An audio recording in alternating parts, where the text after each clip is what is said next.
السلام عليكم ورحمة الله وبركاته. Okay. Can you hear me, Miss Noura? وعليكم Miss Noura. السلام ورحمة الله وبركاته. No, okay. Yes, السلام عليكم ورحمة الله وبركاته. Ramadan Mubarak. I would like to express my gratitude to everyone who joined us for today's webinar on digital wellness, as well as the viewers that joined us live on YouTube. Welcome, everyone. In our technology-driven world, it becomes increasingly important to address the impact of our digital habits on our overall well-being. Today, we are privileged to have Ms. Noura Al-Jindi as Ms. Noura Al-Jindi, an esteemed expert in the field of digital wellness. We really appreciate your acceptance of our invitation, Ms. Noura. Thank you. Ms. Noura is the director of the marketing program at Dar Al Hikmah University, with over a decade of experience at the intersection of business and academia. She is a certified hospitality educator and a certified digital wellness educator with a passion for promoting wellness and digital citizenship in the academic and professional setting. In addition, she is a Yale World Fellow and Miss 2030 leader. Ms. Noura is driven by the mission of empowering students, educators, and leaders to thrive in today's global business world and to contribute to the social and economic development of their communities. She is a former MBA student at the American University of Beirut and a Johns Hopkins alumna. Ms. Noura will help us today to understand what exactly is a digital wellness and why it's important in today's society. She will also guide us through practical strategies and insight to achieve healthier balance in our digital lives. So, if you're seeking to manage digital distractions or looking for a healthier relationship with technology, you are in the right place. Ms. Noura, you have 40 to 45 minutes for your presentation. And for the audience and the attendees, this is an interactive presentation. Please feel free to communicate with the speaker during the presentation by typing your question in the chat box, or you can also raise your hand and ask your question directly. Ms. Noura would answer your questions by the end of the session. Participants, you will receive certificates of attendance by the end of the session or within 2 days. Now, without further ado, I'd like to pass the virtual floor to our esteemed guest speaker, Ms. Noura Al-Jindi. Ms. Noura, you can start. Thank you. Thank you, Ms. Lubna, for inviting me. It's an honor to be here with your guests today. Thank you for the wonderful introduction. It's a privilege. كل عام وانتم بخير. رمضان كريم. So today's topic is digital balance. As Ms. Lubna started, Alhamdulillah, I'm a digital wellness educator, and in the digital field, I have a master's in digital age education from Johns Hopkins. So digital balance and why this topic? Today, we spend a lot of time, and we will see how many hours on the internet, and the digital world is definitely an integral part of our daily life. Therefore, similar to understanding our physical health, physical balance, emotional well-being, digital is also an important part that we need to pay attention to, and is increasingly becoming more important in our daily lives. So, before we start, I would like to know if you are digitally healthy. If we all think that we are digitally healthy, you can go to the Mentimeter, type your answer, or type your answer in the chat here. Since we are a small group, we can get feedback immediately in the chat box.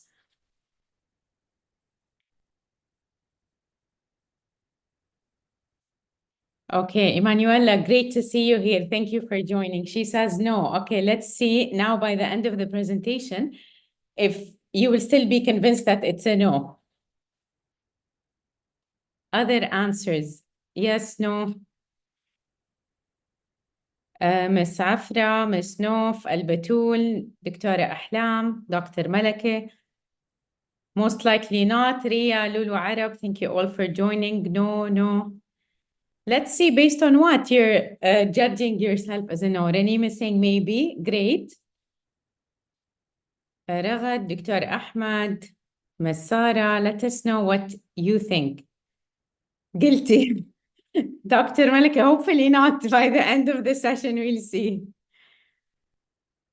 Maram, I don't think so. Leanne, the question is, are you digitally healthy? As you can see it on the screens. Do you think you're digitally healthy, Leanne? Okay, so most of the answers until now are no. Most of us with confidence, Leanne said no. So that's why we are here today.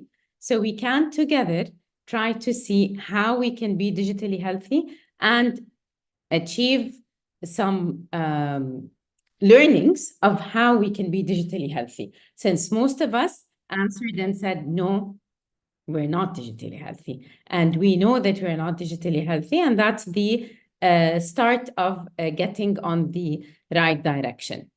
Now we have used our mobile phones in the first activity. So the challenge time is to try to challenge ourselves throughout this session only, not to look at our mobile phones. If you are looking at this presentation through a mobile phone, just focus on this. Don't jump to other apps and try to open and do so many things at the same time.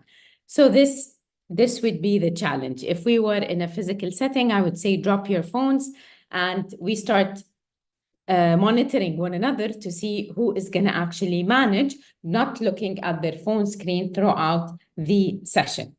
Now, why did I ask you to do so? Why did I say drop your screens or put your phones aside? Because, in fact, having a mobile phone within your sight and within easy reach reduces your ability to focus on perform tasks to up to 40%. So imagine just by having a phone nearby and wanting to look at this phone, even for a few seconds, reduces our productivity for up to 40%, can affect how much your productivity is, your focus is to up to 40%. And this is why we try to encourage students in our classrooms not to look at their phones during the sessions, because it actually scientifically affects your focus. Yes, it's only 1 second, but you get distracted and you come back to something and this affects your focus. So what happens in the digital world every 60 seconds? We know we're all connected to the internet most of our time during the day. You know, we are living in an always on culture, but what actually happens? Why is it something so important? Why is being digitally healthy something so critical and important in today's world? What happens on the internet every 60 seconds? Let's have a look and see. So every 60 seconds on the internet, in fact, you have around 231 million emails being sent. Imagine, in 1 minute only during the day. You can see from these numbers how large the interaction is. 6 million people shop online. You have 16 million texts sent. 174,000 apps downloaded, and more and more and more of these numbers. So we are very active in our virtual world. A lot is being done in every minute in our virtual world, yet we don't realize it because it's part of our everyday lives. On average, we pick up our phones around 58 times per day. This is what the research shows. For less than 2 minutes, 70% of those 58 times, we hold the phone for less than 2 minutes. Between 2 minutes and 10 minutes, 25% of the time, and more than 10 minutes for 5% of the time. This shows you that it's a habit. We have a habit embedded in our daily lives where we always pick up our phones. And in so many times, it's even without receiving any notification. We just have the urge to pick up our phones, and we pick it around 60 times every day, 60 times per day.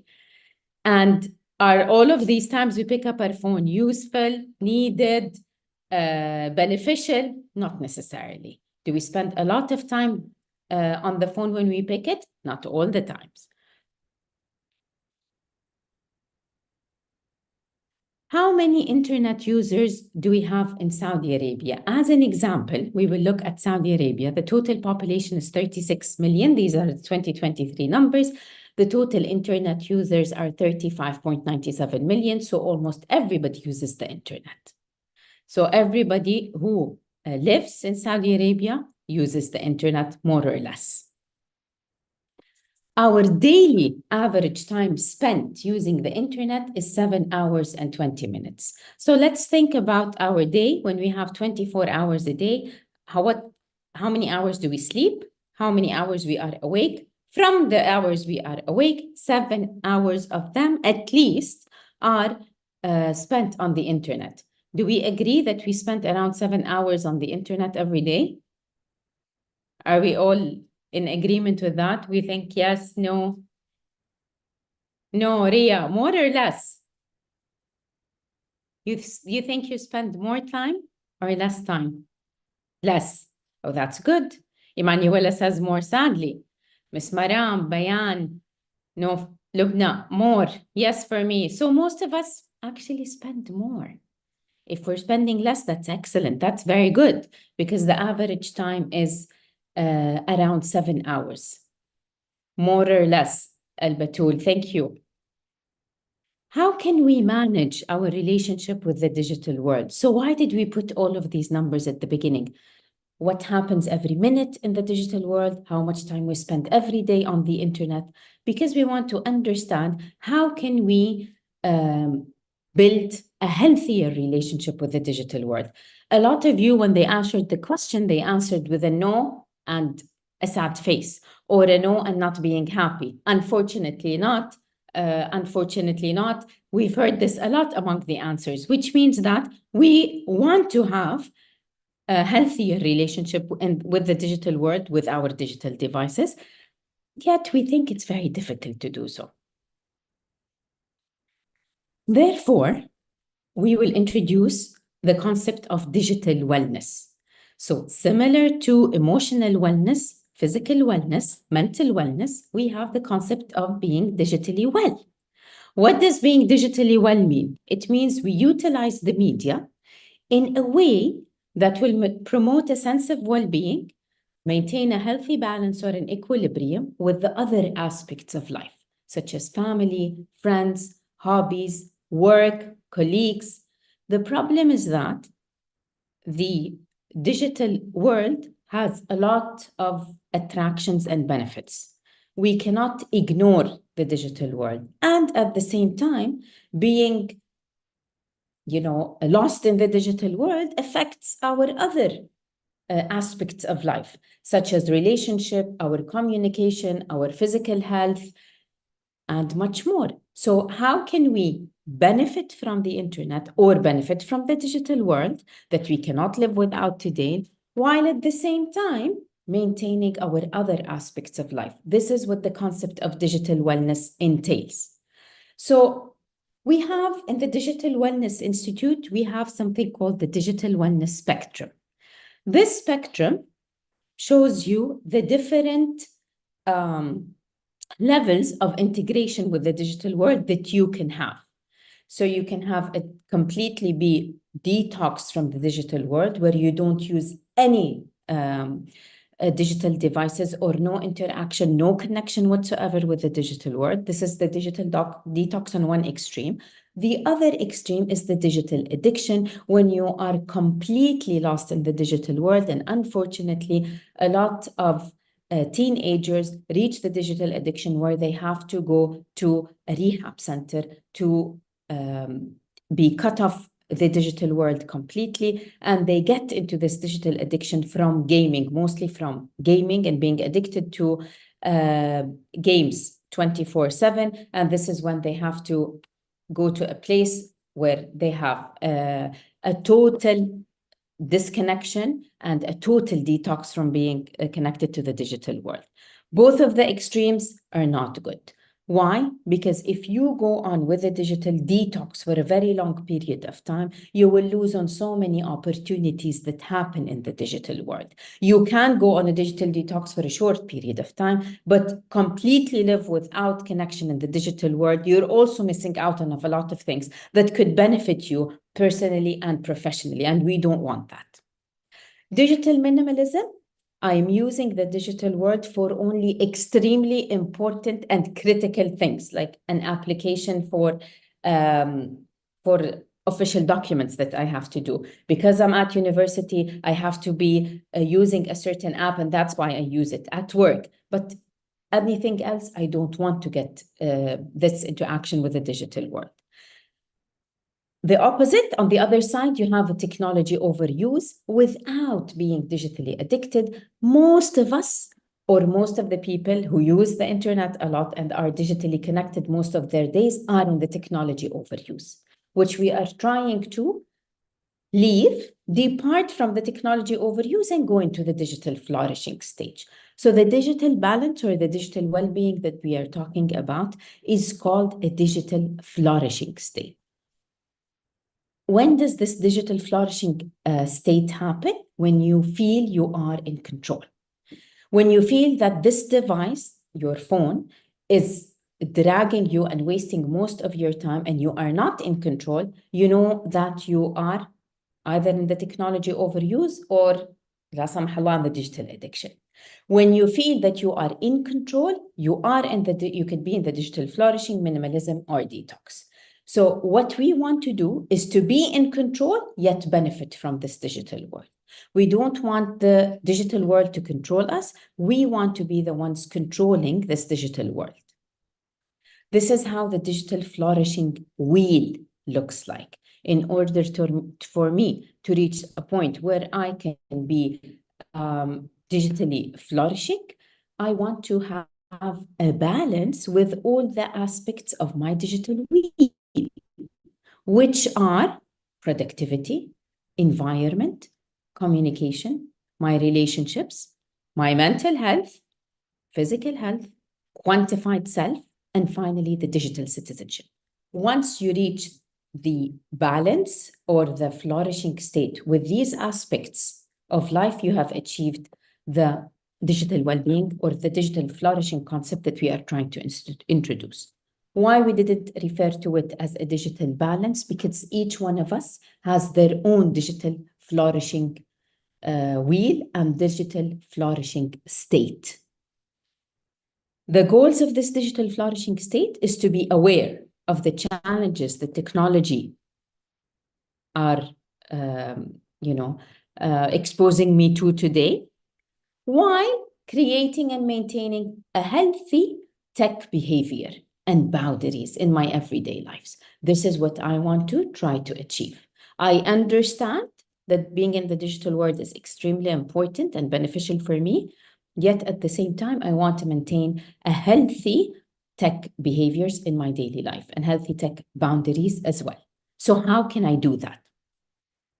In the world, the digital world or the tech world, the highly stimulating tech world, you have to always think that there is some space between the stimulus and the response, the trigger and how you react to it. This space is where you have your own power to decide what you want to do. So you get a trigger, you jump on the phone, you take your phone, you get a notification, you jump on the phone and you start scrolling and mindlessly browsing and wasting 1 hour of your time. This is something that you decided to do. Once I received the notification on my device, this is the stimulus. How do I respond to it? I grab my phone and open the notification, and this takes an hour.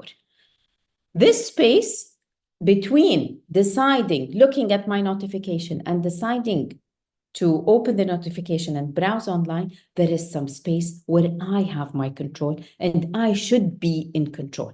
I should be aware, consciously making the decision that I don't want to look at it now. I look at it later. I know it's not important now. And this is the digital flourishing state that we want you to achieve, because this is where you feel you are in control. We will look at each element of the digital flourishing wheel just to explain the most important concepts in each one of them. Productivity. Under productivity, of course, we all know that attention economy is what businesses compete on today. They compete on our attention because it's very difficult for us to focus on one thing at a time.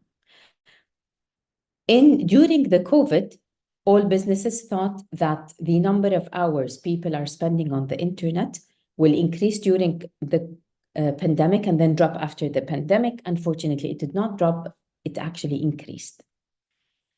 The distraction muscle, we will understand what a distraction muscle is. We are always distracted. We are experts in practicing our distraction muscle nowadays. Even if there is nothing distracting us, we grab our phone. Without any notification, you look at your phone. Why? Because we trained our distraction muscle so well. Multitasking, a very big myth that it's called multitasking. You cannot multitask mentally on two things at the same time. This is scientifically proven. You can do something physically and another thing mentally, but mentally your focus is always on one thing. And then we will look at the hook model to see how habits are formed and where can we crack this and improve our habits. Attention economy. We have to, the issue is that today we are not aware of where our attention is going because it's always being dragged or being controlled by the digital world. Therefore, we want to make it our intention to practice our attention and behave in a certain way and change our attitudes in a certain way. We want to be more tech mindful of what we are doing. When you have this intention and you say, I'm not going to pay attention to something that will waste my time, this is not the time to go on social media now because I have other things more important. I will schedule my day. So you have an intention. You're aware of how you will construct your day and how much time you want to give for this digital world. How can I know my intentions and how can I actually direct my attention based on my intention? Look at yourself, reflect. What are your top 5 values? So my value is learning, helping, supporting, mentoring, coaching. These are my values. I enjoy doing this. I want to help others. I want to give others. I want to keep on learning. I'm a lifelong learner. This is my focus. Growth. What are my most used apps? I will look at my phone and see. If my most used apps do not correspond to my top 5 values, then I have a problem. If I spend most of my time on social media channels and looking at just socializing or shopping or following influencers and looking at what they are doing, then my value of being a lifelong learner or growth is not being accomplished. Then I need to check the time spent on these apps and based on it, adjust my habit. So just by being aware, I will set a better intention for myself and I will know where am I focusing my attention. Let's look at our digital habits. We need to understand how habits are formed in order for us to change those habits. If the first thing you do when you wake up in the morning is grab your phone or look at your screen, how can you change that? If while you are waiting in the car, you always grab your phone and you look at the screen, you're not happy with that. How can you change it? First, we have to look and be aware and ask ourselves, how many times do I check my phone even when no notifications are there? Why do I grab it? Why do I have this habit? And how can I change it? I'm always distracting myself, even where there is nothing that's distracting me, because I practice distracting my distraction muscle so much. And thinking that I can do so many things at the same moment or at the same time is not right. How does this hook model operate?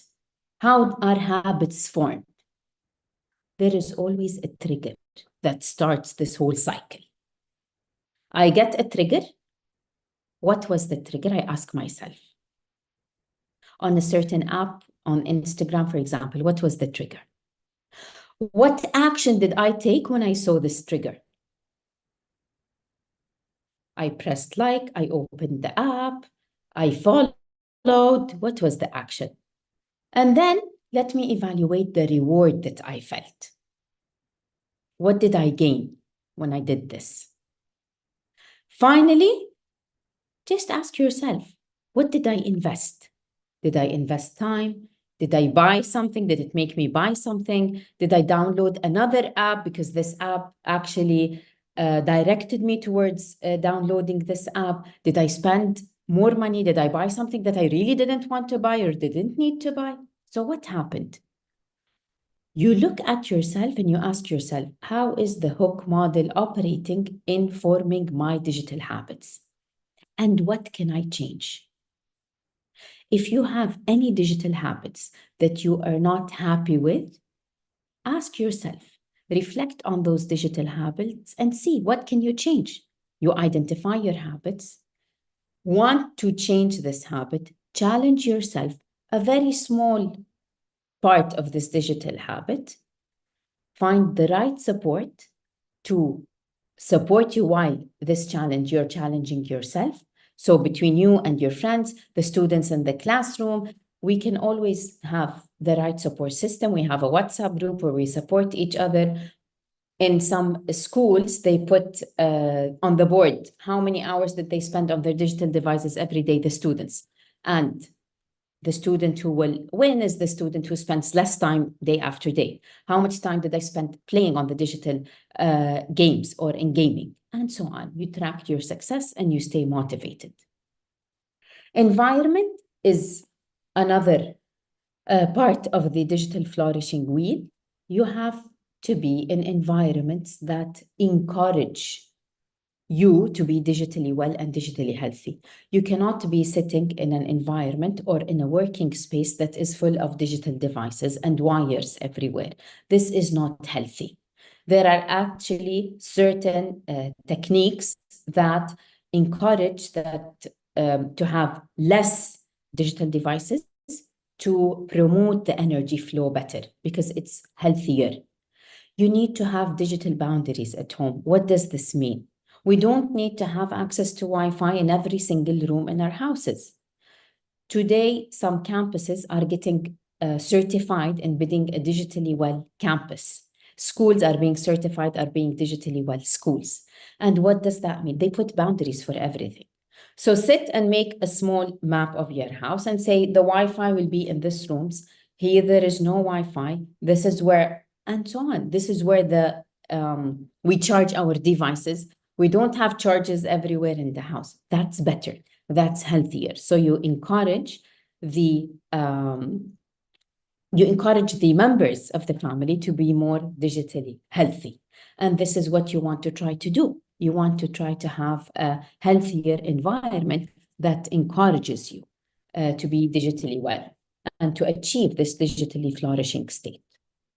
Moving to another slice in the digital flourishing wheel, communication. Communication is very important. Why? Because we have different expectations when it comes to communicating digitally. What does that mean? In certain workplaces, if you receive an email after 6 p.m. and you do not reply to the email, you get in trouble. In other working environments, if you are sent an email after 6 p.m., you get the company in trouble. So you see the difference. The difference lies in the variation of the digital culture in different workplaces. So each place should have their own digital communication charter or agreement. When you are in a team, when you are working in a team, even on a small group, on a project, you need to establish this among you at the beginning of the time before you start working on the project so you can understand and manage the expectations better. I'd prefer Personally, you would say that I prefer personally to be communicated only through email. I don't do WhatsApp for work. I don't do WhatsApp for projects, and so on. So what does this communication agreement or charter include? It would include the team members' names, their core values, each one of us, our digital boundaries, when is the cutoff time for me digitally, preferred method of communication. So if I want to tell you about an update on a project that we have, how do you like me to deliver this information for you? If there is an emergency, how do I reach you? And then we have to agree among each other what's actually an emergency, what's an urgent message. And then finally, accountability. How can we enforce following this digital communication charter in our companies and workplaces? A lot of people are bombarded with WhatsApp messages that are related to work after the working hours. Why? This does not help them to be digitally healthy. You are not encouraging them to achieve this digital flourishing state. So managing this communication among different group members is very important, so we can all have a healthier digital culture. Then we go to a very important aspect, which is the relationship. In Saudi Arabia, we have around 29 social media users who spend 3 hours only on social media every single day. We think that we spend more time, a lot of time on social media channels because we believe that these social media channels help us in maintaining our relationships with people, being connected with others, where in fact, it is an illusion. We are comfortably living in an illusion called the relationship. When you follow someone and you see where she went to, where she traveled to, where is she today, what is she doing, this does not mean that you are in touch with her or you know her or you are connecting with her.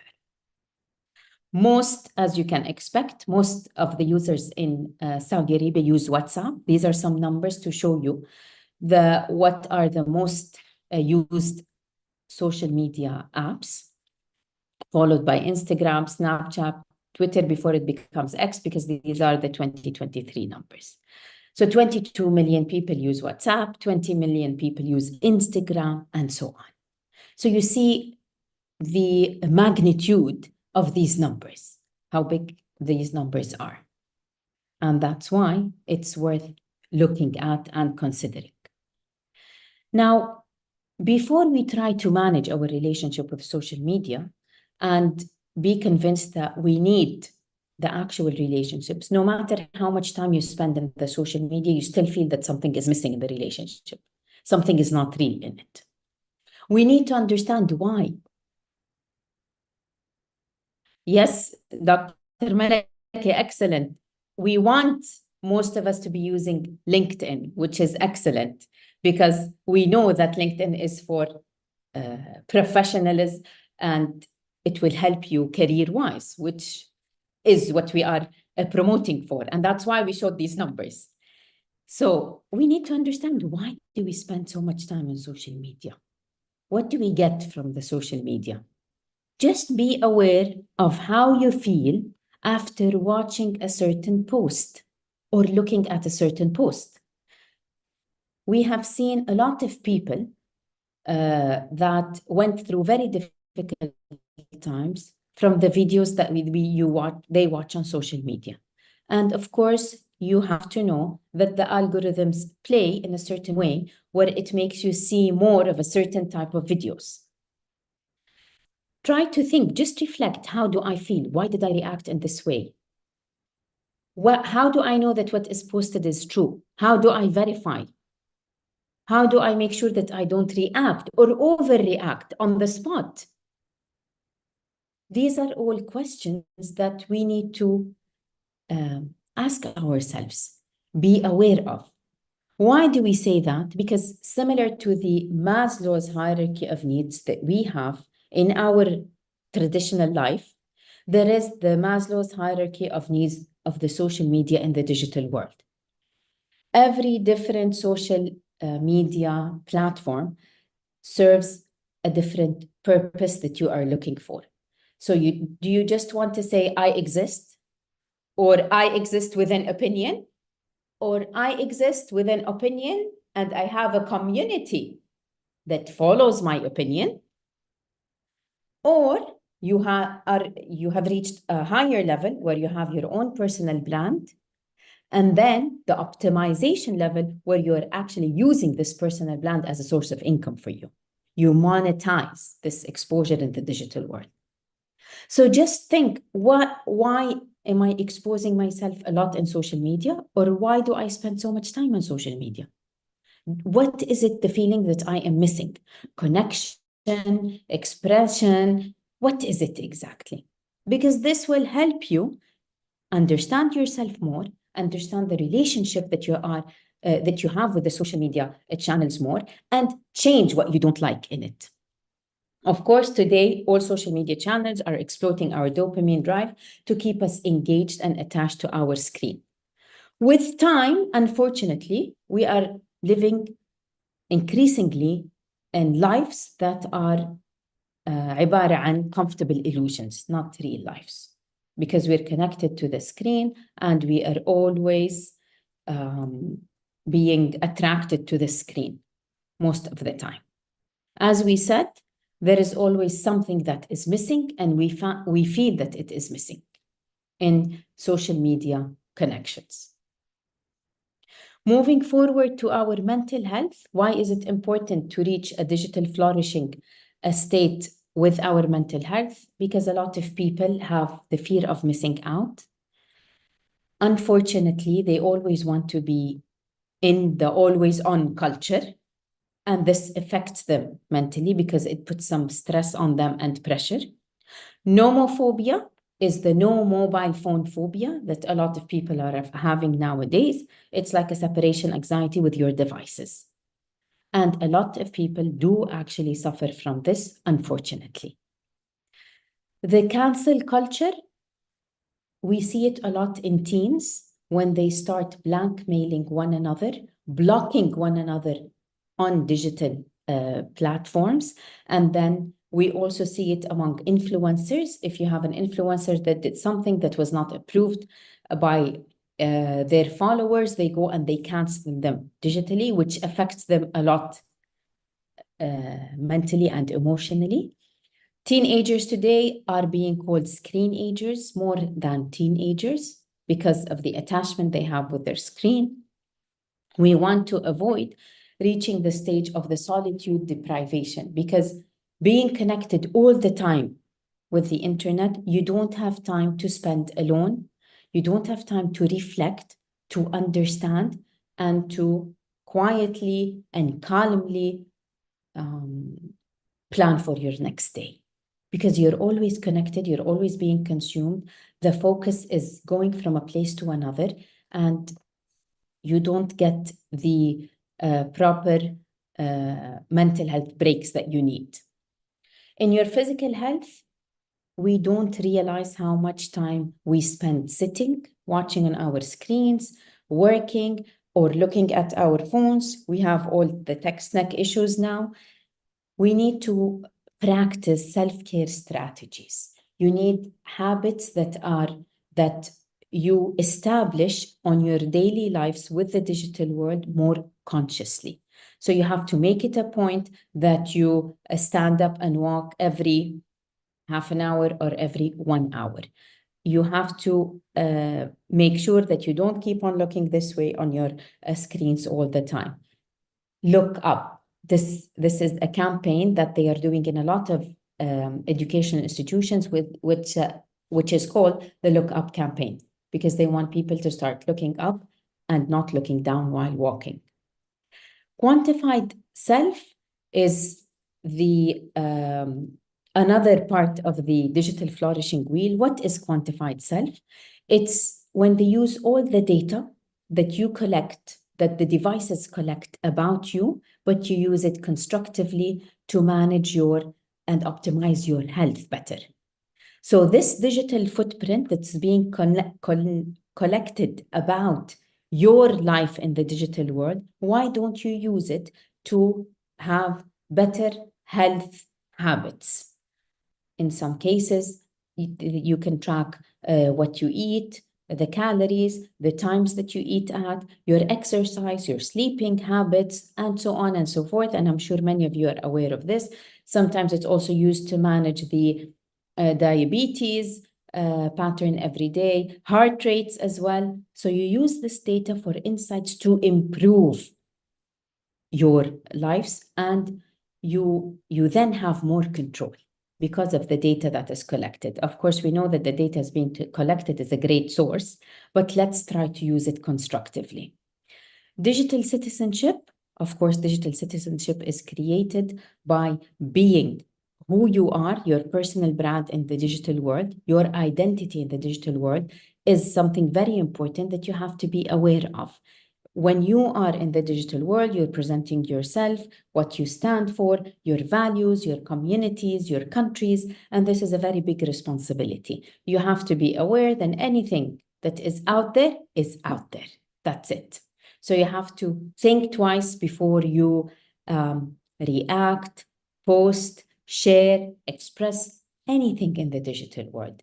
It's a great tool of exposure. However, we have to be aware of it because once it's out, it's out.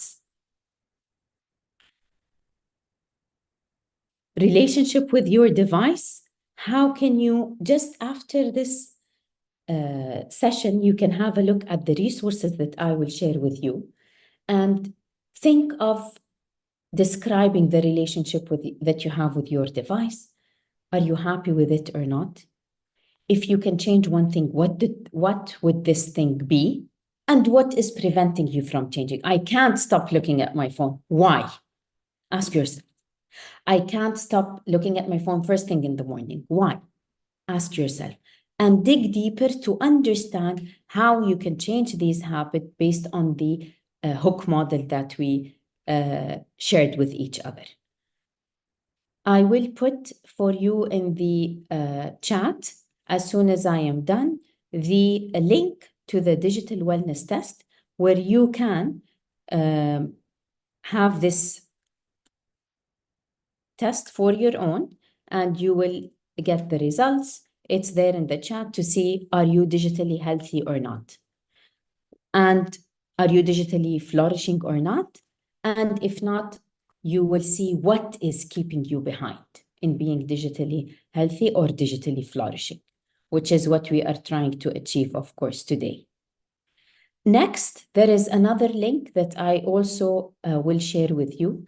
This was a tool that is used in University of Cambridge as a research and a study, which shows you how you can extract the information from your any social media account, for example, from LinkedIn. You upload it in this tool and you see how they analyze you psychologically based on your activities on this platform.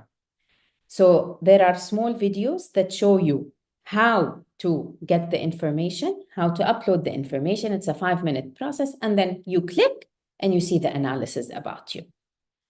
Just for us to understand better how much they know about our digital footprint and how our digital footprints are created. Some recommendations for families and technology. Talk to your family members about digital wellness and explain to children that the time they waste and their attention is something very valuable, so they can think wisely about their decision and as consumers make better decisions in this world. And always keep in mind that if you are not paying for a product, then you're the product. So this is how much time we are consuming. Explain to the teens and the young adults how these tech companies influence the mind through dopamine. Many of the teens today, if not all of them, they are aware of these things. It's not, never think that it's too young to discuss these with them today. Bil'aks, the younger, the better, the more aware they will be. Educators and technology, try to discuss it with students themselves. Create solutions, ask them, how can we make our environments more digitally healthy. Talk to them and tell them that life happens while they are still looking at their screens, so they can understand what is the value of the time wasted while they are looking at their screens. Promote look-up campaigns in schools and universities. Always try to encourage activities of the digital world. This is what we want to give them alternatives. Show them that there is something else that they can do during this time that can be more interactive, more valuable, more beneficial for them on so many aspects. Thank you very much for listening to me. Please, if you have any questions, I'll be more than happy to answer them. This is my LinkedIn profile, the QR code for my LinkedIn profile. Please feel free to connect. I'm a certified digital wellness educator, which means that I can teach this digital wellness material and workshops in schools, in working environments, and in organizations as well. Again, thank you very much for deciding to spend your time, or this hour at least, with me today, and I hope it was useful.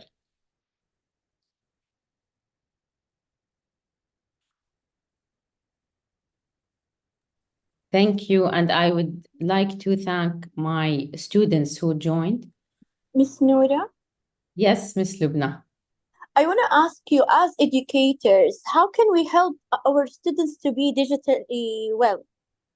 We have to talk to them, as many of my students are attending today. We have to talk to them about what we discussed today.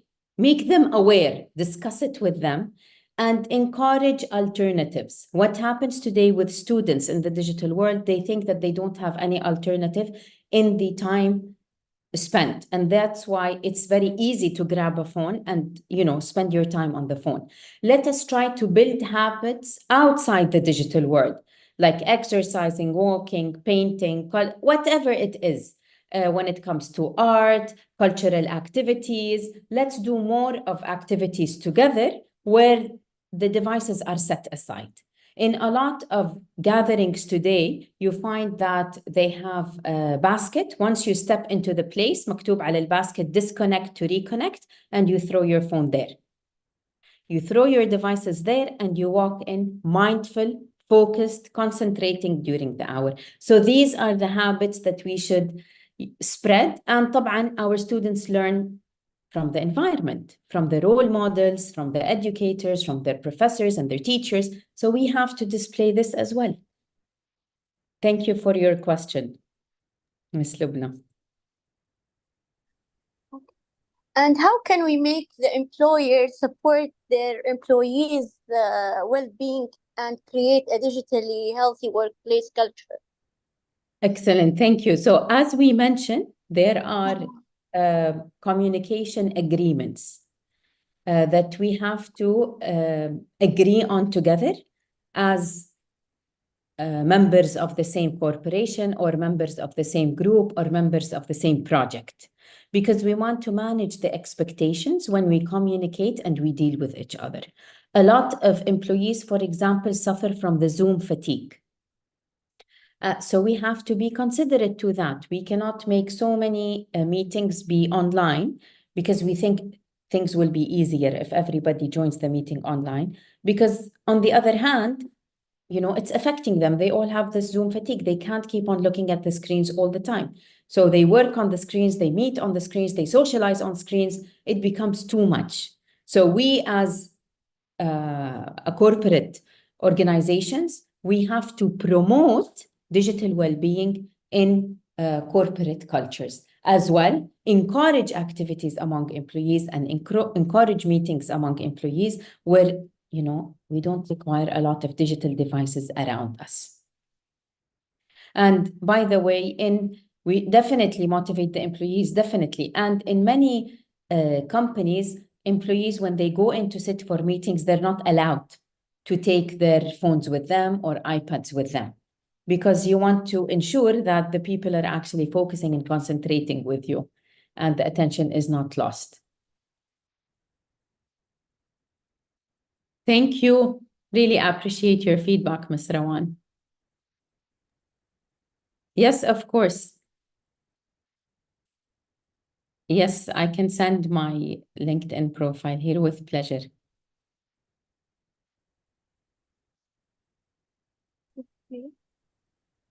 Ms. Noura, on behalf of ITAR Group and all attendees, I want to thank you for your insightful perspective that truly made the session informative and impactful. Your presentation inspired us to approach our digital wellness journey actually with greater mindfulness. I also want to extend my heartfelt thanks to each and every one of our attendees. Uh, your active participation and engagement make this webinar truly enriched our webinar experience. I'm confident that the insight gained here today will serve an invaluable tools on our journey on digital wellness, actually. So, Thank you. do you have any comments, Ms. Noura? Thank you very much. I wish you all a blessed month and try to be more digitally aware and digitally healthy. It's not easy, but once we start talking about it, we will normalize it and we will all be happy, encouraging each other to be more digitally healthy in our everyday lives. Sure.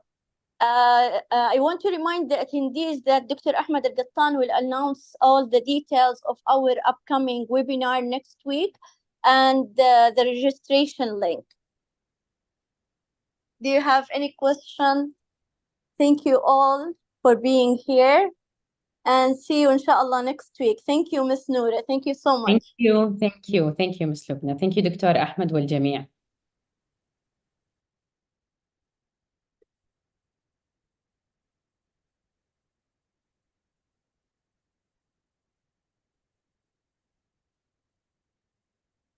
Thank you.